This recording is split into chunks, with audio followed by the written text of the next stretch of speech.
This is Mixla Production.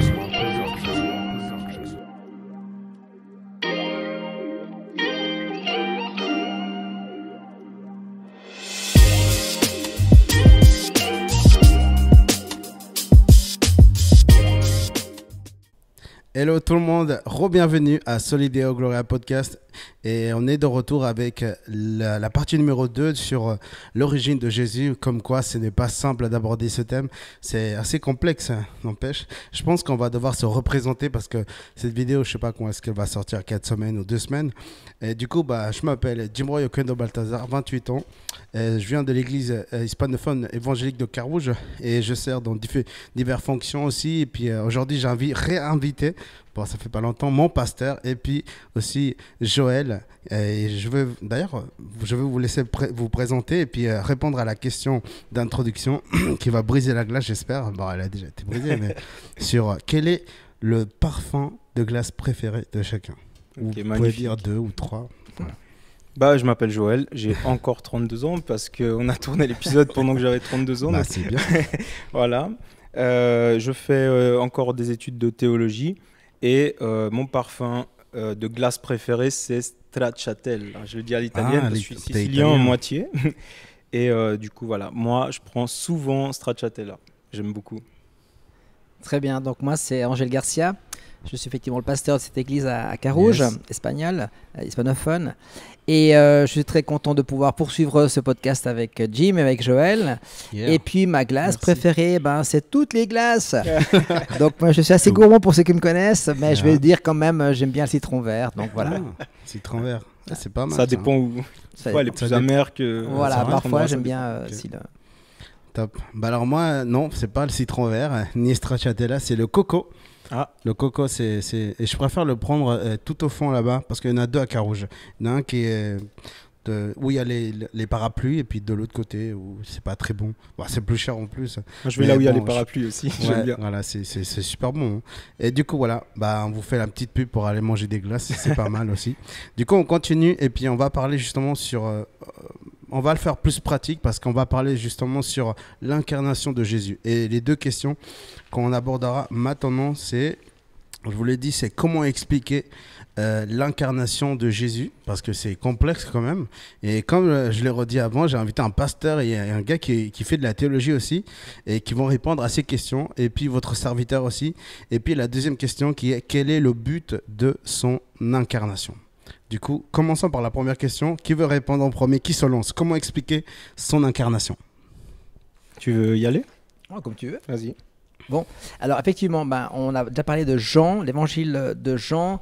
Et effectivement, Jean est un petit peu hors classement parce qu'en fait, il va dire, on va reconnaître que les 3 premiers évangélistes sont donc reconnus comme synoptiques, c'est-à-dire qu'en fait, ils font partie d'un ensemble, alors que Jean se rend compte que tout n'a pas été dit sur Jésus et surtout pas, on n'a pas encore abordé sa divinité, donc dont on a parlé tout à l'heure, et son origine, et c'est très important puisqu'il est à l'origine de l'univers, il est le créateur de toutes choses, et j'espère que vous l'avez compris parce que c'est vraiment fondamental.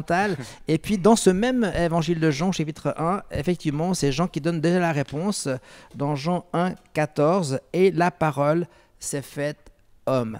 On a déjà parlé, donc effectivement, c'est assez extraordinaire, c'est vraiment quelque chose de fantastique parce que cette parole qui est créatrice, qui va créer l'univers, et Dieu dit que la lumière soit et la lumière fut, etc. Et donc on va voir cette puissance de la parole, et bien maintenant elle va en fait s'incarner, elle va prendre un corps humain et c'est juste extraordinaire. Et je rebondis dans Hébreux 10, où il est marqué dans Hébreux 10 au verset 5, il est marqué « C'est pourquoi, en entrant dans le monde, Christ », donc c'est bien de ça qu'il s'agit, n'est-ce pas Jim ? Yes, Amen. Christ dit « Tu n'as voulu ni sacrifice ni offrande, mais tu m'as formé un corps. » Et comme ça a été très bien dit tout à l'heure, effectivement, dans Hébreu, c'est l'expression de Dieu qui va être dans ce corps et qui va être magnifique, non pas parce que sur les critères humains et de mode aujourd'hui avec des abdos, etc., avec le fitness et la cosmétique, mais parce qu'il est magnifique, parce que comme le psalmiste disait dans le psaume 139, je te loue de ce que je suis une créature si extraordinaire, si formidable, et l'être humain est quelque chose de formidable, n'est-ce pas ? Amen. Jésus va apporter ce côté extraordinaire du corps humain, mais en même temps avec toute l'expression de la grâce et de la vérité, comme dira Jean. Yes, amen. Juste, j'avais oublié de donner une définition sur l'incarnation, et puis c'est pas ma définition, c'est une définition que j'ai prise d'un professeur. Il dit: l'incarnation est le terme qui désigne l'acte surnaturel de Dieu, trinitaire, par lequel le Fils divin et éternel, issu du Père, par l'action de l'Esprit, a pris une nature humaine en entier, sauf pour ce qui est du péché. Elle a eu pour résultat faire exister le Fils, notre Seigneur Jésus-Christ, seul Seigneur et Sauveur, en tant que personne pourvue de deux natures, maintenant et à jamais. Voilà la définition. Tu veux dire un truc, Joël? Je pense que tu as tout dit dans cette description. Ouais, et puis comment expliquer justement c'était l'incarnation de Jésus sans lire Philippiens chapitre 2 versets 5 à 11, et j'aimerais le lire avec vous et puis un petit peu en commenter, et puis si vous voulez commenter avec moi aussi, Philippiens chapitre 2 verset numéro 5 à numéro 11, et puis je vais lire, c'est écrit: ayez entre vous les dispositions qui sont en Jésus-Christ. Verset 6, lui qui était vraiment divin, il ne s'est pas prévalu d'un rang d'égalité avec Dieu. Verset 7, mais il s'est vidé de lui-même en se faisant vraiment esclave, en devenant semblable aux humains, reconnu à son aspect comme un humain. Verset 8, il s'est abaissé lui-même en devenant obéissant jusqu'à la mort sur la croix. Verset 9, c'est pourquoi Dieu l'a souverainement élevé et lui a accordé le nom qui est au-dessus de tout nom. Verset 10, pour qu'au nom de Jésus, tout genou fléchisse dans les cieux, sur la terre et sous la terre. Verset 11, et que toute langue reconnaisse que Jésus-Christ est le Seigneur, à la gloire de Dieu, le Père. Amen. Alors, il y a une des choses que j'étais en train de parler avant en fait de cela, c'est que on a tous un problème avec Dieu. Pourquoi on a tous un problème avec Dieu, c'est que Dieu est en colère. C'est que Dieu est en colère. Et puis en fait Jésus, il devait en fait s'incarner en fait. Il devait s'incarner 100% homme et 100% Dieu. Il ne pouvait pas s'incarner 50% homme et 50% Dieu, comme beaucoup de gens l'ont attesté au 1er siècle de l'Église jusqu'au 3e siècle, j'ose même dire plus, dans l'âge moyen aussi. Et quand on fait référence justement à le mot vidé, quand je parlais avec certaines personnes du mot vidé, les gens comprennent justement le 50% que Dieu en fait n'a plus tous ses attributs. Il n'a plus du tout tous ses attributs.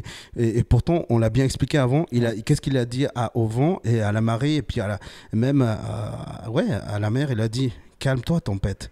Ça, c'est un pouvoir extraordinaire, c'est un attribut divin. Et c'est pour ça que je comprends en fait le mot vidé, pas comme beaucoup de gens le comprennent, mais en fait, Jésus est venu en entier, 100% et 100% Dieu. Et comme si on dit qu'en réalité, il est venu 50% homme, ça veut dire que, comme on l'a dit avant aussi, 50% en fait, on serait sauvé, alors que ce n'est pas du tout le cas. Et comme tu l'as lu, Dieu ne veut plus de sacrifices. Avant, selon les sacrifices, selon Lévitique chapitre 16, et puis dans plein d'autres versions en Lévitique, on donnait un bœuf, un agneau, etc. Et puis ça compensait juste quelques instants notre expiation. Et par contre, un agneau ne peut pas prendre notre place. Un agneau ne peut pas prendre tous nos péchés. Et il n'a aucun pouvoir, il n'a aucune autorité, l'agneau, de faire ça. Mais c'était le sacrifice par lequel Jésus avait prévu, enfin Dieu l'avait prévu pour ôter nos péchés.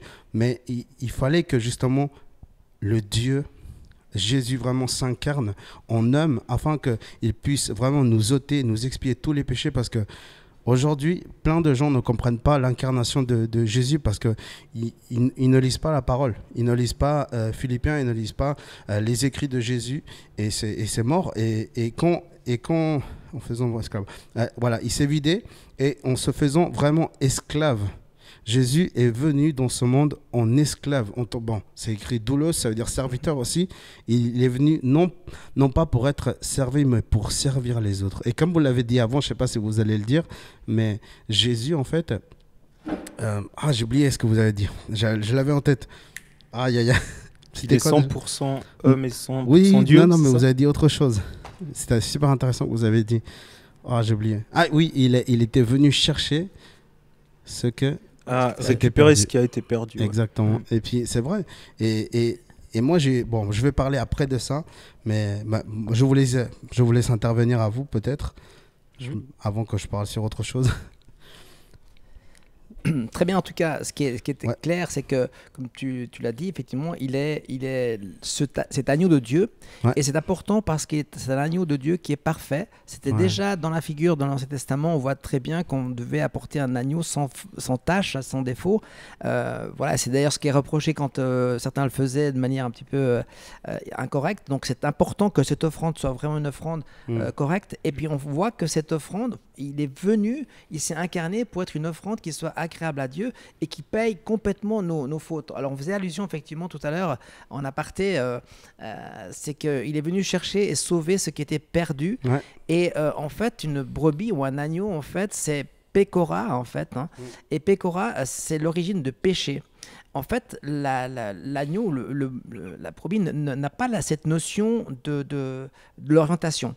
En fait, il est perdu. Et c'est très important de comprendre ça parce que cette incarnation, elle va nous apporter un message important, et tu l'as déjà souligné, effectivement, c'est qu'il est venu pour chercher ce qui était perdu. Ouais. Et c'est vraiment, pour moi, la raison même de la présence de Jésus sur la terre, c'est effectivement c'est l'évangile, c'est vraiment apporter ce salut, c'est apporter cette bonne nouvelle. La condition de l'homme, c'est qu'il est perdu. La réponse de Dieu, c'est qu'il peut être sauvé et que Jésus va prendre cette place sur la croix. Ouais. Et justement, en lisant le texte, j'avais oublié de souligner ça, désolé.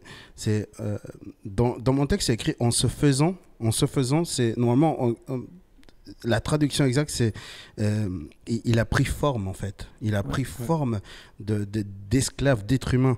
Et puis en fait, pour pouvoir nous sauver, il devait lui-même se faire esclave comme nous étions aussi. Et d'ailleurs, ça fait un petit peu l'image de Moïse, parce que Moïse aussi, c'était à peu près, faisait partie de l'Égypte. C'est vrai qu'il n'était pas esclave, c'est sûr, mais il faisait partie de ce peuple qui était esclave. Comme étant hébreu, normalement, il s'est identifié avec son peuple. Et c'est important l'image que transporte Moïse envers le Christ aussi. Et j'aimerais vous lire un texte que j'ai lu sur Matthew Henry. D'ailleurs, c'est un de mes commentaires, un des puritains, des théologiens que j'aime le plus sur tous les puritains, parce qu'il a écrit vraiment des commentaires de toute la Bible. Et ces commentaires, je vous recommande d'acheter ces commentaires, ils sont géniaux. Et moi, j'apprends énormément d'ailleurs. Et il a dit, Jésus dit à Dieu le Père, « Cher Père, je ne désire pas escalader ton trône et être le dominateur de l'univers. Mais je désire seulement être ton esclave. Me voici pour faire ta volonté.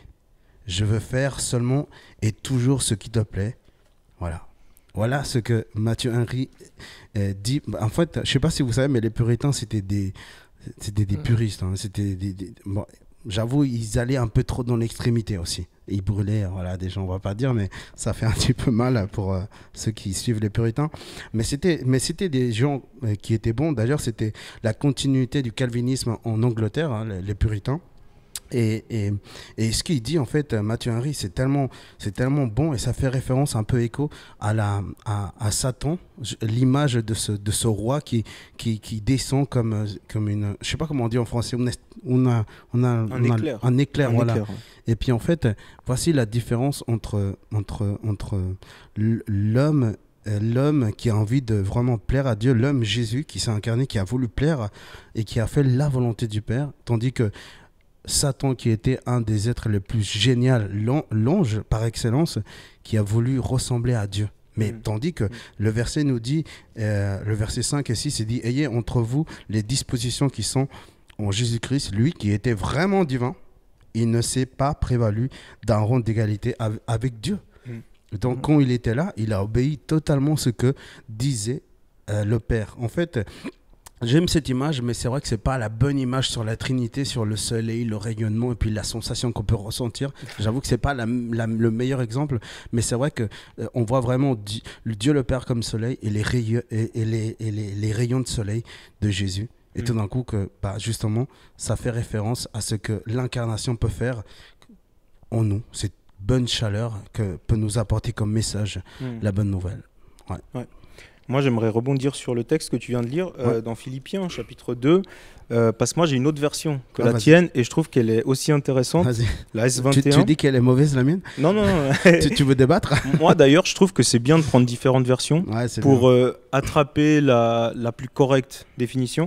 Et dans ma version, la S21, ça dit, au verset 7...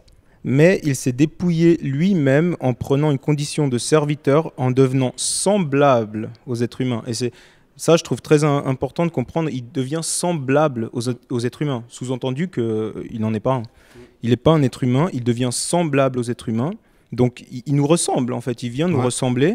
Et j'avais entendu une fois une phrase qui me touche beaucoup, qui disait « Il s'est fait comme moi pour que moi je sois comme lui ». Ouais, et je trouve que c'est très profond. Qui dit ça. Ah ouais.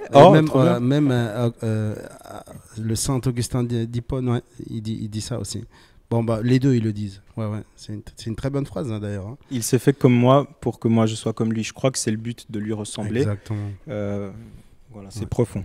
Exactement. Ouais. Et puis je pense qu'il y a une nécessité en fait, parce qu'en fait si Jésus reste dans la gloire qui était la sienne de manière légitime dans le ciel, en fait il ne se passe rien, il reste dans son confort, il reste dans sa bulle, si vous me permettez, m'excuserez l'expression, mais effectivement il ne se passe rien et l'humanité est perdue dès le premier péché d'Adam et Ève. Et en fait il y a une nécessité qui vient nous racheter, et Satan qui est vraiment très malin, en fait qui n'a plus rien à perdre, hein, parce qu'il a tout perdu en fait. En réalité, il vient et il dit mais non, mais ça va pas aller. Vous savez comment il défie Dieu aussi avec Job, mais il dit ça va pas aller. Si Jésus reste dans le ciel, s'il reste là-bas et que ça te coûte rien, ça a aucune valeur. Et donc, on voit la nécessité, en fait, que ce rachat va être d'une très grande valeur, parce que Dieu a tant aimé le monde qu'il a donné ce qu'il avait de plus cher, son propre fils. Hein, on en a parlé tout à l'heure, j'étais engendré aujourd'hui. Il ne va pas se dépouiller de quelque chose, il ne va pas se laisser quelque chose qui ne coûte rien. C'est vraiment quelque chose qui lui coûte le plus. Et c'est vraiment intéressant, parce qu'on voit que le roi David, aussi pareil, il est inspiré de cette même force par rapport à l'offrande, et il dit je ne rien donner à Dieu qui ne me coûte rien. Il y a cette notion de l'amour exprimé par la souffrance qui est merveilleux, et on voit bien, comme tu l'as dit aussi Joël, que dans Philippiens, et toi aussi Jim, c'est qu'effectivement il s'est dépouillé lui-même, c'est-à-dire qu'il dit me voici, hein. Dans Hébreux 10 on a dit m'a formé un corps, et lui-même va reprendre les paroles du prophète Ésaïe qui dit me voici. Il voit le désastre dans lequel est le monde. Et je pense qu'il faut juste allumer la télévision ou ouvrir les yeux pour se rendre compte que ce désastre est le même aujourd'hui par rapport au cœur de l'homme qui est dur, qui est endurci, qui est égoïste, qui est orgueilleux, qui est égocentrique, bref, hein, qui est pervers plus que tout. Et il se leurre en voulant dire qu'il est bon, c'est un leurre, c'est clair, même s'il a encore quelques rayonnements, oui, de l'image de Dieu. Et c'est pour ça qu'il dit, à un moment donné, quand on lui présente cette pièce, il dit, mais de qui est l'effigie de cette pièce? Eh bien, de César. Eh bien, rendez à César ce qui est à César, et à Dieu ce qui est à Dieu. Et effectivement, c'est toute cette quête de réconciliation de Dieu qui va être possible par Jésus, et on le lit aussi dans Colossiens. On voit cette réconciliation possible entre le ciel et la terre, au chapitre 1, où effectivement c'est la croix qui rend possible cette réconciliation, et elle est nécessaire. C'est pas nice to have, c'est vraiment, elle est nécessaire. Si Jésus ne meurt pas sur la croix, il n'y a pas de rachat, il n'y a pas de possible pardon, en fait. Et c'est ça qui est extraordinaire, c'est qu'il n'avait rien à prouver, et puis pourtant il va se dépouiller lui-même pour nous sauver, pour être cette offrande agréable, et cette offrande qui donne toute la valeur et la légitimité de Jésus, qui devient non seulement ce qui était déjà fils, mais il devient Seigneur. Parce que là, c'est un acte seigneurial quand rien ne nous oblige à faire quelque chose et qu'on le fait de manière totalement désintéressé, parce que c'est ce que fait Jésus. Il meurt sur la croix, et quand il meurt sur la croix, il ne meurt pas en héros, hein, vous le savez. Il meurt vraiment comme le moins que rien, le dernier des derniers. Ce n'est qu'après que les disciples réalisent ce qui s'est passé, mais même sur le moment, ils sont totalement perdus, ils ne savent pas, ils ne comprennent pas ce qui se passe. Donc voilà, cette incarnation dont on parlait, parce que c'est le sujet, hein, Jim, eh ben, elle était nécessaire, absolument nécessaire. Il fallait qu'il soit semblable à nous pour légitimer en fait son œuvre. S'il reste Dieu et qu'il ne souffre pas quand ça fait mal, eh ben, il n'est pas en train de nous sauver. Il est juste là en train de faire un show et puis c'est tout. Non, Jésus a vraiment pris totalement cette part humaine. Et cette part humaine, c'est ce qui le rend encore plus glorieux parce qu'il souffre vraiment sur la croix et il le fait pour nous, il le fait par amour. Ouais, justement, là, on rentre vraiment sur quel est le but de l'incarnation. Et là, lâchez-vous. Allez-y. Ok, bah pour rebondir sur le fait que Jésus vient pour nous réconcilier vraiment. Il y a cette réconciliation qui va être faite à travers ce sacrifice sur la croix. Quand on se demande pourquoi, en fait, c'est que tout simplement, l'homme est perdu, il est séparé de Dieu. Hein, la Bible dit que tous sont péchés, tous sont privés de la gloire de Dieu. Et je pense que quand il vient pour récupérer ce qui a été perdu, il doit en fait lui se mettre dans la condition de l'homme qui a perdu la connexion avec Dieu pour justement la rétablir. Et du coup, c'est par cette croix, donc en condition d'homme, parce que c'est l'homme qui a péché, et c'est en condition d'homme qui va mourir sur la croix, lui qui n'a jamais péché. Hein, ça dit, lui, le juste, il s'est fait injuste. Et je pense que c'est ça qui est fort, c'est qu'il n'a jamais péché. Donc, comme il n'a jamais péché, il n'est pas touché par le péché, en fait. Ça ne l'affecte pas et il peut ressusciter avec ça. Il est le premier homme à ne jamais pécher. Et d'ailleurs, c'est ce qui fait aussi de lui une personne incroyable, hein, une personne différente de toute l'humanité. Il n'y en a pas d'autres comme ça. Que Jésus n'a pas hérité du péché original, parce que Jésus était incapable de pécher. Hein. C'est simple. Dans sa conception même, on voit qu'il est formé d'une manière différente de tous les êtres humains. C'est que lui, qui est de condition divine, en fait, c'est pour ça que, comme tu disais au tout début de l'épisode, il est 100% Dieu et 100% homme. C'est pas 50%, 50%. Et ça, il faut bien le comprendre parce que il vient naître dans le ventre d'une femme par l'action du Saint-Esprit, ce qui fait de lui qu'il est pleinement homme, mais aussi, il n'a pas de père. Hein. Il n'a pas de père. Donc Joseph, humainement parlant, il n'a pas de père. Et Joseph va l'adopter. Et Jésus est bien conscient que son père est Dieu.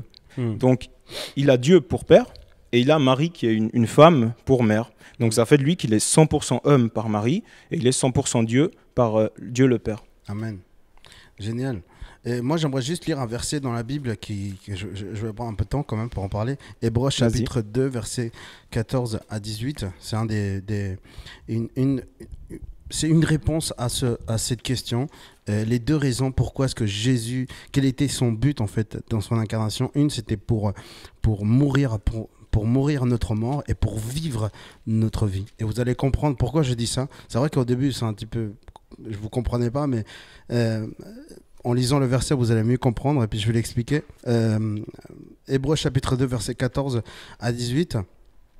Verset 14. Ainsi donc, puisque ces enfants ont en commun le sang de la chair, il a lu en plus Angèle avant, lui aussi pareillement a partagé la même condition pour réduire à rien par sa mort. Et celui qui détenait le pouvoir de la mort, c'est-à-dire le diable, et délivrer tous ceux qui, par crainte de la mort, étaient retenus dans l'esclavage toute leur vie. Verset 16. Assurément, en effet, ce n'est pas par des anges qu'il vient en aide, mais c'est à la descendance d'Abraham qu'il vient en aide. Verset 17. Aussi devait-il devenir en tout semblable à ses frères, afin d'être un grand prêtre compatissant et digne de confiance dans le service de Dieu, pour faire l'expiation des péchés du peuple. Verset 18. Car du fait qu'il a souffert lui-même, quand il a été mis à l'épreuve, il peut secourir ceux qui sont mis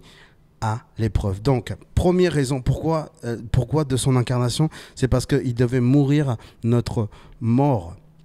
C'est écrit dans ce texte quelque chose de super important, que d'ailleurs c'est mal compris par beaucoup de gens, c'est que Satan détenait le pouvoir, l'empire de la mort. Mais comment est-ce qu'on peut comprendre ce verset-là et on va le relire.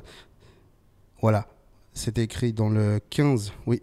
Voilà, on va lire à partir du... Bon, on relit le 14, il dit « Ainsi donc, puisque ces enfants ont en commun le sang par la chair, lui aussi, pareillement, a partagé la même condition pour réduire à rien par sa mort. Celui qui détenait le pouvoir de la mort, c'est qui ? C'est-à-dire le diable. Il détenait et délivrait tous ceux qui, par crainte de la mort. C'était quoi ce pouvoir de la mort ? C'était la crainte de la mort. Parce que les hommes et les femmes ont peur de la mort. Ce n'est pas le pouvoir absolu, c'est pas le diable qui décide quand tu vas mourir ou pas. Non, on est d'accord. Non, c'est en fait ce que l'auteur des Hébreux, il est en train de dire ici, c'est que il mettait vraiment cette crainte envers les hommes de mourir. Et justement, quand tu mets en tant qu'esclavage dans la mort, parce qu'en réalité, c'est quoi le salaire du péché ? C'est la mort, n'est-ce pas ? Exactement. Et il avait ce pouvoir, en fait, Satan. Et constamment, il vient et il nous tente.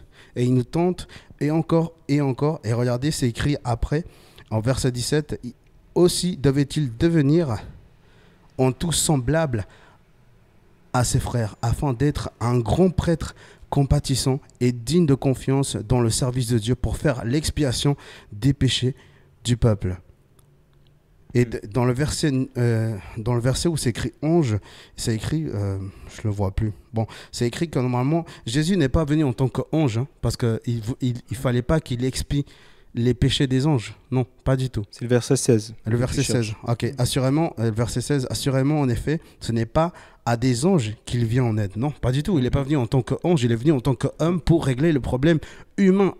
Et il est venu, comme vous l'avez dit, 100% homme, parce que les hommes ont un grand problème avec Dieu. C'est la mort spirituelle et la deuxième mort, justement, comme nous l'a enseigné Pasteur Angers, qui a enseigné l'Apocalypse récemment dans notre église. Et justement, cet empire de la mort, Jésus a vaincu le péché et la mort. Et la Bible dira, mais où est mort ta victoire ? La mort n'a plus de victoire, le pouvoir n'est plus dans le diable. Il ne peut plus faire peur au Fils de Dieu sur la mort. Et j'étais quelqu'un qui avait peur de la mort. J'étais en voiture avec Antoine Jodard et je lui ai dit, mec, j'ai peur de la mort, je lui ai dit. Et il m'a expliqué des textes. Et quand j'étais petit, j'avais 16, 17 ans, il m'a expliqué comment est-ce que Jésus a vaincu la mort. Et c'est là que j'ai eu plus peur, où Jésus m'a libéré à travers un frère sur le pouvoir qu'avait emprisonné mon âme. Et justement, Jésus est venu mourir pour nous. Il est venu mourir notre mort qu'on devait d'ailleurs nous-mêmes mourir. Il a vaincu cette mort qui nous sépare spirituellement de Dieu. Parce que mort en hébreu, ça veut dire séparation. Comme on dit les mariages, jusqu'à que la mort vous sépare. Bon, tu l'as entendu récemment, je pense. Voilà. Et justement, Jésus est venu mourir notre mort parce que nous, si on allait vivre notre mort, nous allions être séparés éternellement de Dieu dans la deuxième mort. Mais voici la deuxième raison pour laquelle aussi Jésus s'est incarné pour vivre notre vie. Et lire le verset 17, regardez, et c'est très beau ce verset. Aussi devait-il devenir en tout semblable à ses frères afin d'être un grand prêtre compatissant. Jésus devait devenir un être humain pour comprendre les blessures, les combats, les mauvaises choses que l'être humain. Et aujourd'hui, j'aimerais dire à chacun des gens qui nous regardent, et même entre nous aussi, c'est que Jésus comprend totalement. C'est écrit dans un des versets que Jésus fut tenté. Il a été tenté comme Élie dans toutes les tentations. Hein. Et d'ailleurs, je parlais avec plein de personnes sur un sujet qui, pour moi, il y a des jeunes qui me disent, moi je leur disais des jeunes, mais je te comprends, je comprends tes tentations. Il y a un jeune qui me disait, non mais tu sais, tu me comprends pas, moi je suis en recherche d'une personne. Et moi je me suis dit, en fait, ils n'ont pas compris c'est quoi la souffrance et la tentation. Et Jésus comprend à 100% ce que c'est la tentation, parce que celui qui ne pêche pas comprend à 100% ce que c'est la tentation, parce qu'il ne pêche pas, parce qu'il se retient de pécher. Et justement, et celui qui pêche avant, il dit à celui qui se retient de pécher, il lui dit, mais tu comprends pas. En fait, c'est comme dire un gars qui est en train de jeûner sur 40 jours, il a tenu 10 jours, et le gars qui a tenu 35 jours, le gars qui a tenu 10 jours, il dit, mais tu comprends pas du tout ma souffrance. Un gars qui a tenu juste 10 jours, comparé à celui qui a tenu 35 jours quand même, et le gars de 35 jours, il a dit, Comment ça? Attends. Mais non, le but, en fait, de la tentation, justement, c'est de nous faire tomber. Et justement, Jésus n'est jamais tombé dans n'importe quelle tentation. Et justement, Jésus peut nous comprendre. Et j'aimerais lire 2 versets que j'ai eu l'honneur de pouvoir exposer dans mon groupe de jeunes, comme c'était le dernier camp que je faisais avec mon groupe de jeunes. Et j'ai aimé ce passage. Je l'ai vraiment mangé, je l'ai savouré. J'aimerais le partager avec vous. C'est Ésaïe chapitre 63, verset 16. C'est un des versets, c'est une des prières d'Ésaïe dans laquelle j'ai voulu vraiment comprendre dans l'originel, et je l'ai même traduit pour vous, mais on va le lire juste la dernière partie d'Ésaïe 63, 16. Il dit c'est toi, Seigneur, qui es notre Père, notre Rédempteur, tel est ton nom depuis toujours. Ça, c'est le verset 16, et ça, c'est une des prières de Moïse, d'Ésaïe, où il dit en hébreu, et c'est tellement beau quand tu l'entends, c'est Ota Yahweh Abinu Goalenu Meolam Shemer, où il fait cette prière, il dit, c'est vrai, Dieu, nous sommes éloignés de toi, oh Dieu, c'est vrai, tu restes notre Père, tu restes notre Rédempteur, et Jésus est venu parce qu'il est le Rédempteur. Et d'ailleurs, je fais référence encore à ce que je disais dans cette prêche, c'était que il y a Lorelai, elle m'avait posé, c'est une femme qui travaille à la maison de la Bible, elle m'avait posé, ça veut dire quoi le numéro 14? Moi j'étais là, je sais pas, je connais pas tout. Et puis je lui ai dit, mais écoute, je vais voir ce que ça veut dire. Et je suis allé faire des recherches, et le numéro 14, ça veut dire rédemption. Et ça faisait partie justement du thème central du groupe de jeunes, c'est entre les mains du Rédempteur. Et écoutez après ce que dit Ésaïe, et justement la raison de l'incarnation de Jésus. Ésaïe chapitre 63 verset 19. Nous sommes depuis toujours comme ceux que tu ne gouvernes pas, sur qui ton nom n'est pas proclamé. Si seulement tu déchirais le ciel, si tu descendais les montagnes, croulaient devant toi. En fait, Ésaïe est en train de dire, vas-y, descends Dieu. Si seulement tu descendais. Descends. Et pour la mentalité hébraïque, c'était impossible que Dieu descende, que Dieu puisse s'incarner. Tout à fait. C'était même quelque chose d'impossible. C'est pour ça que quand Jésus dit « je suis », il n'y a personne qui le croit. Et voici la réponse, en tout cas ma réponse sur l'incarnation de Jésus. Très bien. Ouais. Merci Jim. Eh bien, effectivement, il y a un mot qui résume un peu tout ça aussi, c'est Emmanuel. Emmanuel. Dieu avec nous. Dieu avec nous, c'est vraiment un peu le résumé de ce qu'on est en train d'expliquer, et c'est cette nécessité que Dieu soit avec nous pour nous racheter de l'état dans lequel nous sommes. Et moi, ce que j'ai envie de mettre aussi en évidence, c'est la victoire de Jésus. Amen. Parce que si on a parlé du péché, et c'est indéniable, et j'espère que tout le monde le comprend, yes. Il est aussi vrai que la croix, c'est une victoire. Il est venu pour détruire les œuvres du diable, que le Fils de Dieu est apparu. C'est ça sa motivation, sa raison de son apparition. C'est dans 1 Jean, chapitre 3, verset 8, hein, c'est pour ceux qui veulent prendre des références. 1 Jean 3, 8. Mais donc on voit bien qu'il y a une volonté, cette réalité était nécessaire, mais c'est aussi dans l'intention de détruire ce que le diable nous avait volé. C'est cette communion avec Dieu. Et effectivement, il est vainqueur, il a rendu impuissant, comme tu disais tout à l'heure, donc l'œuvre du diable dans Hébreux au chapitre 2. Hein. Et puis j'aime beaucoup aussi le passage dans Colossiens, que je vous invite à lire aussi dans Colossiens 2. Donc en fait, au verset 13, « Vous qui étiez morts en raison de vos fautes et de l'incirconcision de votre corps, il vous a rendu à la vie avec lui. Il nous a pardonné toutes nos fautes. Il a effacé l'acte. » Donc c'est comme un acte d'accusation en fait. Hein. Il a rédigé contre nous, qui nous condamnait par ses prescriptions. Il l'a annulé en le clouant à la croix. Il a ainsi dépouillé les dominations et les autorités et les a données publiquement en spectacle en triomphant d'elles par la croix. Donc en fait, on voit bien que la croix a aussi cette puissance de détruire le mal. Et ça, c'est vraiment quelque chose qu'il faut aussi proclamer, parce que c'est aussi ça l'évangile. Il vous a pardonné de toutes nos fautes. Et aujourd'hui encore, il y a beaucoup de gens qui croulent encore sous la culpabilité, sous la faute, sur des choses qu'ils ont fait il y a 10 ans, 50 ans, j'en sais rien. Et bien, quoi qu'il en soit, on voit que Jésus est venu aussi pour nous libérer de cette peur, de ce sentiment de culpabilité dans lequel l'accusateur, parce que le diable est aussi reconnu comme l'accusateur, vient et toujours nous appuyer là où ça fait mal, comme on dit. Et puis là, en fait, il faut se dire non.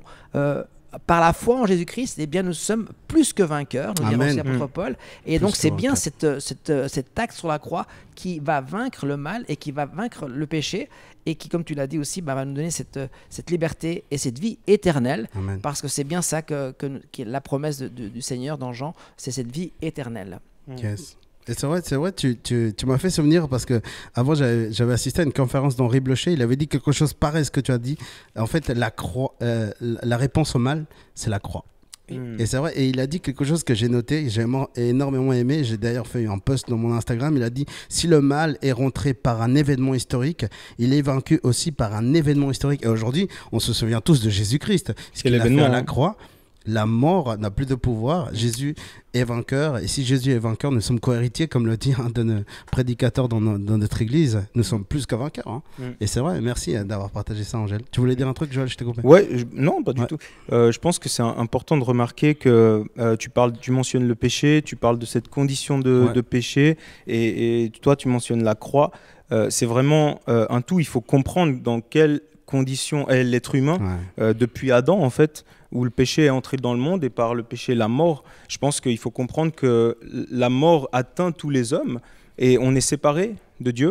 Donc Christ, quand il vient, il se met dans cette condition de péché et lui qui n'a jamais péché, en fait, la Bible dit qu'il va être tenté en toutes choses.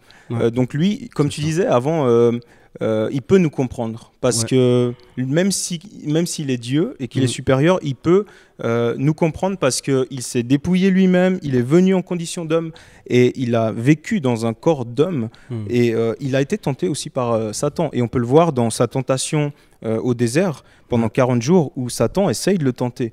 Et c'est curieux parce que la Bible nous montre que lui qui est de condition divine, dans Philippiens qu'on a lu tout à l'heure, il n'a pas regardé son égalité avec Dieu comme un butin à préserver, mais il s'est dépouillé lui-même. Tu l'as mentionné avant. Et s'il se dépouille, c'est aussi qu'il avait cette gloire. Il décide de ne plus l'avoir. Il devient un homme. Il est semblable à un homme. Et là, dans le désert, quand il est tout seul, Satan vient, il essaye de le tenter. Et bizarrement, il va le tenter par ce qu'il possède déjà, en fait. Il va lui dire, tu vois, je te donnerai tout ça, tous ces royaumes. Mais de quoi tu parles en fait? Parce que tout lui appartient. Le monde et tout ce qu'il contient appartient à Jésus. Puisqu'il est là depuis la création du monde. Il a créé le monde. D'ailleurs, moi, j'ai sous les yeux Colossiens et je vais finir avec ça. Colossiens 1 au verset 15. On a déjà mentionné tout à l'heure, mais je trouve que c'est tellement important de revenir dessus et je vais finir avec ça. Colossiens 1 au verset 15, ça dit « Le Fils est l'image du Dieu invisible, le premier-né de toute la création. En effet, c'est en lui que tout a été créé dans le ciel et sur la terre. » Donc en lui, le visible et l'invisible, trône, souveraineté, domination, autorité, tout a été créé par lui et pour lui. Il existe avant toute chose et tout subsiste en lui. Et ça, je trouve incroyable de voir que vraiment tout va être créé par lui et pour lui. C'est vraiment toute la création va être enfermée en lui. Là, ça dit que tout subsiste en lui. Je ne sais pas si on se rend compte, mais si tout subsiste en lui, ça veut dire que la beauté de Dieu, elle réside en Jésus, dans sa personne. Ça veut dire que lui, il est le fruit, il est le goût de notre fruit, il est la mélodie de notre piano, il est tout ce qui peut exister de palpable en fait. Notre nez, tous nos atouts ont été créés en lui, par lui. Tout subsiste dans sa personne. Ça veut dire que la beauté du Père même, elle est enfermée dans Jésus. La beauté du ciel est enfermée dans sa personne. Moi, je trouve ça, c'est hallucinant. Yes. Très bien. Et puis moi, je vais rester, pour conclure aussi pour ma part, avec Colossiens, et je vais rester même dans le chapitre que tu as cité, parce qu'effectivement, après avoir dit dans un premier podcast, effectivement, que l'origine de Jésus, on a vu maintenant aussi le pourquoi de son incarnation, la nécessité de son incarnation, le péché existant dans le monde, et bien la finalité, la victoire sur la croix. Et la finalité, c'est la suite de ce que tu as lu dans Colossiens 1, à partir du verset donc 18. Il est la tête du corps de l'Église. Donc Colossiens 1, 18, il est la tête du corps qu'est l'Église, il est le commencement, le premier-né d'entre les morts, afin d'être en tout le premier. En effet, Dieu a voulu que toute sa plénitude habite en lui. Pas mieux faire, donc toute la plénitude de Dieu est en Jésus-Christ. Il a voulu par Christ tout réconcilier avec lui-même, aussi bien ce qui est sur la terre que ce qui est dans le ciel, en faisant la paix à travers lui par son sang et versé sur la croix. Et je crois que je voulais terminer avec ça, en tout cas pour ma part, parce que c'est vraiment ce ministère, on en a parlé aussi en dehors du podcast, donc ce ministère de la réconciliation, c'est vraiment ça, c'est le message de l'évangile, c'est que Dieu veut nous tendre la main et nous réconcilier avec lui. Et l'apôtre Paul va faire comme un cri déchirant, va dire, mais soyez réconciliés avec Dieu. C'est vraiment ça qui est important, parce que c'est toute l'œuvre de Christ sur la croix, c'est d'apporter cette paix en faisant la paix à travers lui, à travers son écrit. Amen. Je finis avec un verset dans l'Ancien Testament, en Michée, chapitre 5, verset 1. J'aurais dû commencer en fait avec ça dès le début, je m'excuse. C'est écrit en Michée, chapitre 5, verset 1. « Quant à toi, Bethléem, Ephrata, toi qui es petite parmi les fratries de Juda, de toi sortira pour moi celui qui dominera sur Israël. Son origine remonte au temps jadis, au jour d'autrefois. » Amen. Amen. Bon, alors mes frères, je pense que je vais laisser Joël faire une prière, vu qu'avant c'était Angèle qui l'avait fait. Avec plaisir. Alors, Avec plaisir. en tout cas, merci de nous avoir écoutés. Et puis, commentez, likez, et puis dites-nous ce que vous avez pensé de cet épisode. Est-ce que ça vous a aidé à comprendre mieux l'incarnation de Jésus et puis la divinité de Jésus aussi? Et puis, si vous n'avez pas aimé, prenez-vous-en à Angèle et puis à Joël. Mais non. Et voilà. Bon, Joël, je te laisse tranquillement. Avant de prier, je veux juste rapidement dire quelque chose. C'est que c'est tellement important de comprendre qui est Jésus, parce que apparemment, il est plus que ce qu'on nous a dit, que ce qu'on nous a enseigné. Amen. Et qu'on comprend vraiment qui il est réellement depuis la création, on comprend alors qu'il est plus important que ce qu'on a entendu. Donc voilà, je vais prier sur ça. Et merci Jim, vraiment. Seigneur, merci. Merci parce que tu nous donnes l'opportunité aujourd'hui d'éclaircir un sujet qui est tellement important. C'est ta personne, ta personne. Et aujourd'hui, on a pu faire le tour un petit peu de quelques versets, parce qu'il y a tellement de choses à dire de toi que on serait encore là dans un an s'il fallait tourner autour de tout ce que tu as fait, de tout ce que tu continues de faire et de qui tu es pleinement, puisque tout subsiste en toi. Alors Seigneur, merci. Merci parce que tu nous as donné le privilège de mieux te connaître et d'être réconciliés à travers toi. Tu as réconcilié le ciel et la terre, et toi, tu as été pleinement homme, pleinement Dieu, et tu peux être ce médiateur qui réconcilie le ciel et la terre. Merci, merci parce que tu es bon, parce que tu nous as donné ta grâce.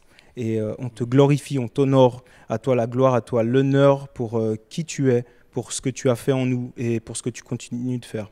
À toi la gloire. Merci Seigneur. Au nom de Jésus, j'ai prié. Amen. Amen. Allez, prenez soin de vous. Soyez bénis. À bientôt. Ciao, ciao. Soyez bénis.